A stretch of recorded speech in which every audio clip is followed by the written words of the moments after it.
va bien, oui. Merci à vous, Éléonore Bailly. Salut à tous, on ne le répétera malheureusement jamais assez, mais ce qui se passe pour l'instant avec le bateau de Rima Hassan était couru d'avance, on le savait.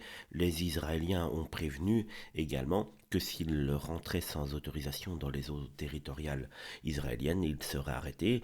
L'arrestation s'est faite en douceur, pour l'instant il n'y a aucun problème, il n'y a pas une virgule qui n'était pas écrite à l'avance, même Rima Hassan le savait, elle l'a chanté sur son compte Twitter 48 heures avant qu'ils allaient droit dans donc les griffes d'Israël, et il n'y a aucune surprise. Néanmoins, la LFI et l'ultra-gauche ont demandé aux gens de sortir dans la rue aujourd'hui. C'est ce qu'ils ont fait. Ils ont essayé une fois de plus de mettre le feu aux poudres et de foutre le bordel dans la France.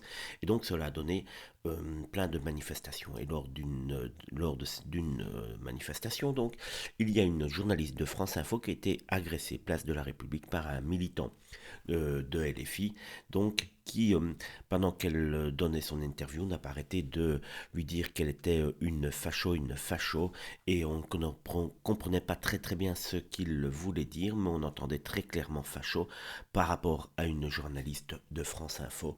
On peut imaginer en tout cas le niveau intellectuel de cette personne, déjà pour frapper quelqu'un, déjà pour frapper une femme, déjà pour frapper une journaliste, mais en plus tout simplement pour traiter de facho quelqu'un de France Info qui est complètement à l'opposé de l'extrême droite et qui est plutôt de son bord. C'est tout simplement scandaleux, mais c'est là que la LFI a voulu emmener la France, c'est-à-dire de voir que des gens deviennent tout simplement fous et agressent les autres sans raison.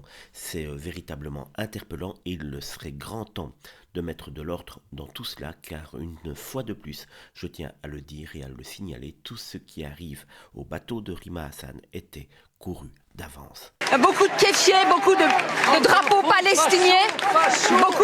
palestiniens, et puis pour le moment une présence policière plutôt discrète. On a pu voir uniquement un compartiment de police qui était... Ça va bien, oui. Merci à vous, Éléonore Bailly.